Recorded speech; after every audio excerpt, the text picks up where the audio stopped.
ఒక దేశంలో యువరాజు గారి వివాహ సంబరాలు జరుగుతున్నాయి. రాజకుమారుడు పెళ్లి కుమారుడిగా సిద్ధపడి రాజా పరిత్రులతో మేళతాళ వాయిద్యములతో మహార్పాటంతో తరలి వస్తున్నాడు. ఆ పరిశుద్ధుడైన పెళ్లి కుమారుడు కలుసుకొని ఆయనతో పాటు విందు గృహంలోనికి వెళ్లే నిమిత్తం దేశంలోని అన్ని దిక్కుల నుండి కన్యకలు ఆహ్వానించబడ్డారు. ఈ ఘనమైన వివాహ ఆహ్వానం అందుకుని 4 దిక్కుల నుండి, 4 మూలల నుండి, పర్వత వాసుల నుండి, లోయ ప్రాంతాల నుండి మొత్తం 10 మంది కన్యకలు అతి సౌందర్యంగా అలంకరించుకొని మంచి వస్త్రాలను ధరించి పెళ్లి కుమారుని ఎదుర్కోవడానికి ఆనందంగా వచ్చారు. వారి పేర్లు ఏమంటే వందన, కీర్తన, దేవప్రియ, కరుణ, ప్రార్థిక, ఆకర్షణ, సప్తవర్ణ, మధుభాషిణి, త్రిమనస్న, లోకప్రియ.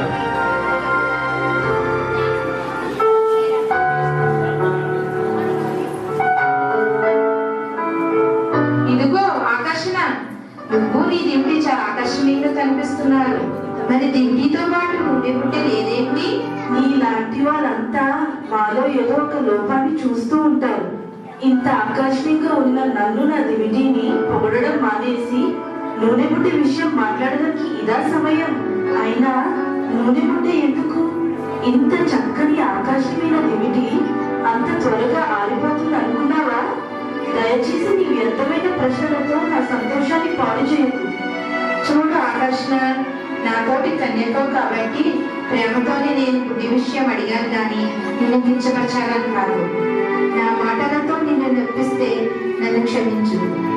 ఇదిగో సప్తవరణ ఇల్లరా, వందన ఏదో ఉచిత సలహా ఇస్తుంది, కాస్త విను. నాకైతే ఈమె మాటలు వినే ఓపిక లేదు. ఆకర్షణ, దొరక ఈ వందన చేతికి దొరికిపోయావా? అయినా ఆమె చెప్పే మాటలు ఒక చేతితో విని మరో చేతితో విడిచిపెట్టేయాలి, అంతేగాని అలా పట్టించుకోకూడదు. ఇదిగో సప్తవన్న, నీ బట్టలు నీ దివిటి 7 రంగులతో భలేగా ఉన్నాయి గాని వందన ఇచ్చిన చక్కని సలహాను అంత తేలిగ్గా తీసి పడేయకూడదు.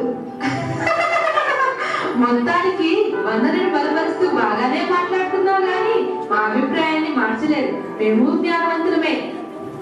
ఇదిగో సప్తవర్ణ, మీకు చాలా గట్టి గుండెలని అంటున్నారు కానీ నిజానికి కఠినమైన గుండెలు. మీ ఆలోచనలో లోపం ఉందని తెలిసి కూడా మార్చుకోవడానికి ఇష్టపడని మూర్ఖులు మీరు. మీ పొరపాట్లను పొరపాట్లుగా ఒప్పుకొని స్వనీతి పనులు మీరు. అవును, నీవు చెప్పినట్లే మేమంతా కలిసినా నీ మనసును మార్చలేము. ఎందుకంటే మా మాటలను ఎట్టి పరిస్థితుల్లోనూ వినకూడదని ముందుగానే తీర్మానించుకొని వచ్చాడు కదా. స్నేహితులారా, ఏమిటిది? మనం పెళ్లి కుమార్ని ఎదుర్కోవడానికి వెళ్ళబోతూ ఈ వాదోపాదాలు ఏమిటి? ఎన్నాళ్ళకో మనం ఇలా కలుసుకున్నాం. ఒకరి లోపాలు ఒకరు ఎంచుకోకుండా అంతా ఒకటిగా సర్దుకుపోదాం. త్వరలోనే పెళ్లి కుమారుడు వచ్చేస్తాడు. మనం అంతా కలిసి ఆనందంగా ఆయనతో పాటు విందు గృహంలోనికి వెళ్ళి అక్కడ సంతోషిస్తాం. దివిటీలు ఉండడం అనేది ముఖ్యమైన విషయం కానీ నూనె బుడ్డిని మనతో తీసుకువెళ్తున్నామా లేదా అన్నదంత ముఖ్యం కాదు. ఇలా మాట్లాడి నేను ఎవరి మనసు నొప్పించలేదు కదా. లేండి, మనం అంతా పాటలు పాడుతూ నాట్యం చేద్దాం.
వచ్చాక ఏమి సంతోషించగలం? అందుకే కొంచెం ఆత్మీయ జ్ఞానం ఉపయోగించాలని చెబుతుంటాను. పెళ్లి కుమారుని ఎదుర్కొనే నిమిత్తం మనం ఎక్కువగా సిద్ధపడడానికి, తక్కువగా సిద్ధపడడానికి చాలా తేడా ఉంది. చూడండి, మేము ముందు జాగ్రత్తలో అదనముగా నూనెను బుడ్డిలో తీసుకుని వస్తున్నాం. మీరేమో దానికి ఏం పర్వాలేదని అదనపు నూనె లేకుండానే వస్తున్నారు. ముందే గుర్తించిన సమస్యలను కప్పిపుచ్చే దానికంటే సమయం ఉన్నప్పుడే వాటిని పరిష్కరించుకోవడం మంచిది కదా. వందన సత్యాన్వేషి దైవజ్ఞానుల మాటలు వింటుంటే అంతా నిజమే అనిపిస్తుంది. మనం కూడా వాళ్ళ అదనంగా నూనె తీసుకుపోతే మంచిదేమో అనిపిస్తుంది. అయితే ఆకర్షణ సప్తవర్ణ మధుభాషని మాకు వింటుంటే అదనంగా నూనె తీసుకుని వెళ్ళడం వ్యర్థమేమో అనిపిస్తుంది. అబ్బా, నాకేం అర్థం కావడం లేదు. కొంతసేపు ఏమో నూనె అదనంగా తీసుకుని వెళ్ళడమే మంచిది అనిపిస్తుంది. అందులోనే అదనం భారం తప్ప ఇంకేం కాదనిపిస్తుంది. అబ్బబ్బా, ఈ 2 ఆలోచన మధ్య సంతమతం అయిపోతున్నాను. అయ్యో దిమనస్క, నువ్వు మానసిక అనారోగ్యంతో ఉన్నట్టున్నావు. నీకోసం నేను ప్రార్థన చేస్తాను. దయచేసి ఒక మంచి నిర్ణయాన్ని త్వరగా తీసుకో. రాధిక, నీ ప్రసంగాన్ని కాస్త ఆపుతావా? కనబడని దేవుడికి ఎంత మొదలుపెట్టి ఏం లాభం? మన కళ్ళ ముందు కనిపించే మనుషులను సహాయం కోరితే ఒకరు కాకపోతే మరొకరైనా సహాయం చేస్తారు. ఉదాహరణకు, ఈ రోజు మనం పెళ్లి కుమార్ని ఎదుర్కోవడానికి వెళ్తున్నాం. మీరేమో దివిటీలతో పాటు నూనె బుడ్డీలు కూడా అదనంగా తీసుకుని వెళ్ళాలని అంటున్నారు. మేమేమో దివిటీలు ఉంటే చాలు, అదనంగా నూనె బుడ్డీలు తీసుకుని వెళ్ళనక్కర్లేదు అని అంటున్నాము. ఇక్కడ తేడా ఏమిటంటే, ఎవరైనా సహాయం చేస్తారనే నమ్మకం మీకు లేకపోవడం వలన కనబడే మనుషుల్ని విడిచిపెట్టి కనబడని దేవుణ్ణి ప్రార్థిస్తారు. మేము చూడండి, మాకు ఈ లోకంలో ఎంతో మంది స్నేహితులు ఉన్నారు. మా స్నేహితులంతా మాకు సహాయం చేస్తారు. మీరంతా ప్రత్యేకంగా ఉంటారు. మీలాంటి వారితో తప్ప ఎవరితోనూ కలరు. మిగతా వారితో అస్సలు సహవాసనే చేయరు. కాబట్టి మీరు కష్టాల పాలైతే మిమ్మల్ని ఆదుకోవడానికి ఈ లోకంలో ఎవరు ముందుకు రారు. ఇదిగో లోకప్రియ, ఈ లోకాన్ని అధికంగా ప్రేమించడం వలన నువ్వు అలా మాట్లాడుతున్నావు. కాబట్టి అదనంగా నూనె తీసుకుని వెళ్ళాలన్న మా సలహా నీకు నచ్చలేదు. సరే, ఎవరికి నచ్చినట్లు వారి నిర్ణయాలు తీసుకోండి. చాలే, రండి, ఎవరికో తెలుసుకుందాం.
విధి గృహంలోకి వెళ్ళడానికి సిద్ధపడండి.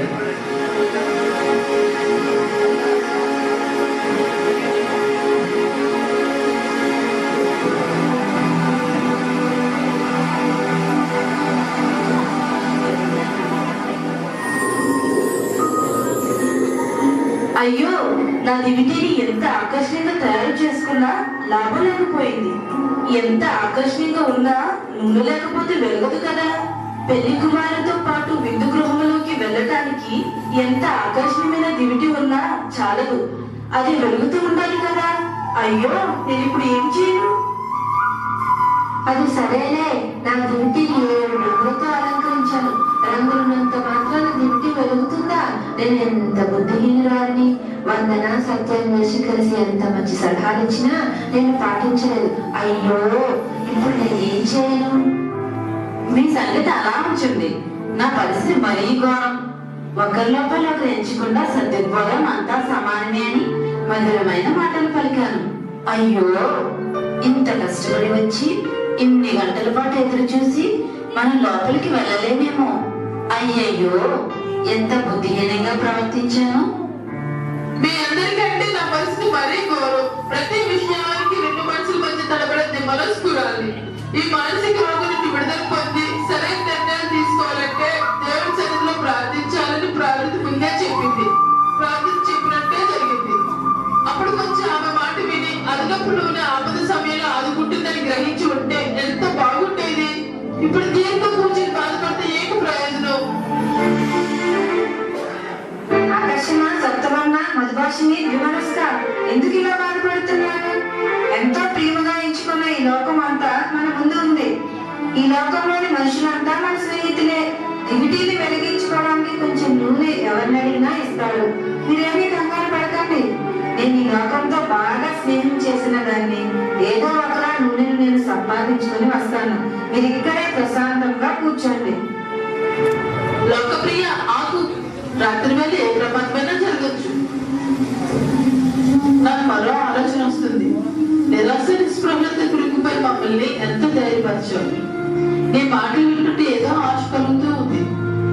ఈ సమయంలో నువ్వు తప్ప నువ్వు సంపాదించుకునే పని ఎవరూ చేయలేరు. కాబట్టి నువ్వు చెప్పినట్లే వెళ్ళి నువ్వు సంపాదించుకుంటా. అయ్యో విమనస్క, నీ వల్ల మా అందరికీ పిచ్చి పట్టేటట్లుంది. ఇప్పుడే వెళ్ళొద్దు అన్నావు, ఇంతలోనే వెళ్ళు అంటున్నావు. నువ్వలా ప్రక్కన ఉండు. స్నేహితులారా, మీరు చెప్పండి, ఎవరినైనా అడిగి నూనె తీసుకురావడానికి నేను వెళ్ళాలా వద్దా? విమనస్కలా కాకుండా ఏదో ఒకటి సరిగ్గా చెప్పండి. లోకప్రియ, కొంచెం సంభాలించుకో. ఇలాంటి సమయంలో మనం ఒకరినొకరు తిట్టుకోవడం, నిందించుకోవడం లాంటివి చేయకూడదు. నేను మధురంగా మాట్లాడగల చాతుర్యం ఉన్నదాన్ని కాబట్టి నా మాటల చాతుర్యంతో పని జరిగిస్తాను. నూనె అదనంగా తెచ్చుకున్న వారిని అడిగి మన దింటిని నింపుకుందాం. పెళ్లి కుమారునితో విందు గృహంలోకి వెళ్దాం. మధుభాషిని చెప్పిన ఆలోచన చాలా బాగుంది. ఇక ఆలస్యం దేనికి? మధుభాషిని, నీ మధురమైన మాటలతో వాళ్ళ దగ్గర నుండి నూనె సంపాదించుకునేలా నీకు శుభం కలుగును గాక. నా మీద మీరు నమ్మకం ఇచ్చినందుకు కృతజ్ఞతలు. నేను వాళ్ళ దగ్గరికి వెళ్తాను. ఒకవేళ అవసరమైతే నేను సైగ చేస్తాను. అప్పుడు మీరు కూడా రండి, సరేనా?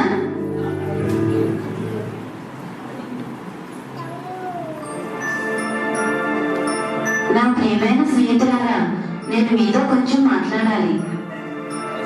ఏం పర్వాలేదు, లోనికి రా మధుభాషిని. మీరంతా సిద్ధపడ్డారా? దివిటీలు వెలిగించుకొని సిద్ధంగా ఉండండి. ఏం సిద్ధపడటం? మా దివిటీలో నూనె ఆరిపోయినందువలన అన్నీ ఆరిపోయాయి. మీరు చెప్పిన మాట మేము వెళ్ళలేదు. మీరు అదనంగా నూనె తెచ్చుకున్న వలన ఇప్పుడు సిగ్గుపడుతున్నాం. మీరు అదనంగా తెచ్చుకున్న నూనె కొంత మాకు ఇస్తే మా దివిటీలు వెలిగించుకుంటాం. మధుభాషిని, ఇది దైవజ్ఞానం అనిపించుకోదు. సమయం మించిపోయింది. మేము అదనంగా తెచ్చుకున్న నూనె మాకు మీకు సరిపోదు. మీరు త్వరగా ఊళ్ళోకి వెళ్ళి నూనె కొనుక్కుని రండి.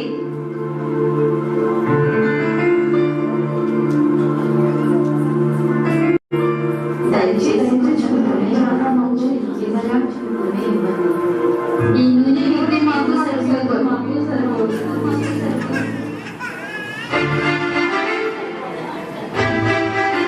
ఇదిగో ఆకర్షణ, సప్తమ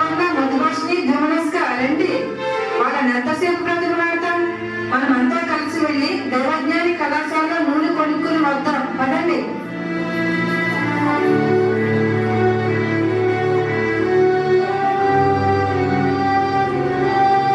ఇలా ఆ ఐదుగురు కన్యకులు నూనె కొనుక్కోవడానికి ఊరిలోకి వెళ్ళారు. ఆ ఐదుగురు కన్యకులు నూనె కొనుక్కొని వచ్చే రోజు పెళ్లి కుమారుడు మేళతాళ వాయిద్యములతో మహా ఆర్భాటంతో తరలి వచ్చారు. ఆయనను ఎదుర్కొని ఐదుగురు బుద్ధిగల కన్యకులు సంతోషంగా విందులోకి ప్రవేశించారు.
శరీర సంబంధమైన బాహ్య ఆకర్షణతో సంబంధం లేదు. నీకు తలుపు తెరవబడదు, వెళ్ళిపో.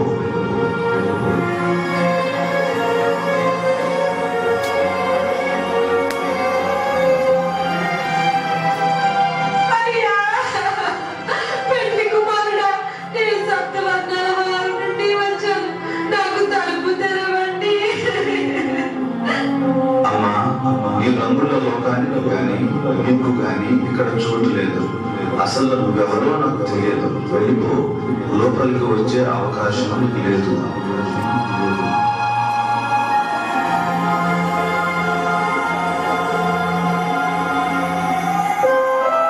ఓ అతిలోక సుందరుడా, దయాదాక్షిణ్య పూర్ణుడా, ప్రేమ వాత్సల్యములు కలిగిన కరుణా కటాక్షములు చూపే ఓ దివ్యవరుడా, దయచేసి నాకైనా తలుపు తీయవా.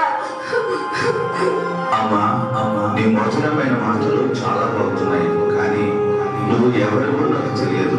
విందు గృహంలో నీకు చోటు లేదు. అయ్యా పెళ్లి కుమారుడా, నాకు ఈ క్షణంలో లోపలికి రావాలనిపిస్తోంది.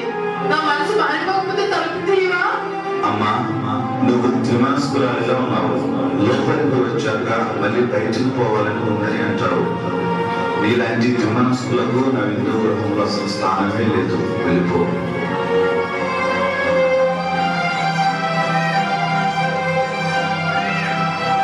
అయ్యా పెళ్లి కుమారుడా, నేను లోకప్రియుడు. ఈ లోకములో ఉన్న సమస్తము కంటే నీవే గొప్పవాడవని నాకు ఇప్పుడు అర్థమైంది. ఇక నుండి లోకాన్ని కాక నిన్నే నమ్ముకుంటాను. నాకైనా తలుపు తీయవా? నన్ను దయచేసి విందు గృహంలోనికి రానియవా? నీ పేరు లోకప్రియ అంటున్నావు. నువ్వెవరివో నాకు తెలియదు, వెళ్ళు. ఆ లోకాన్ని ప్రేమిస్తూ ఆ లోకంలోనే నశించుకో.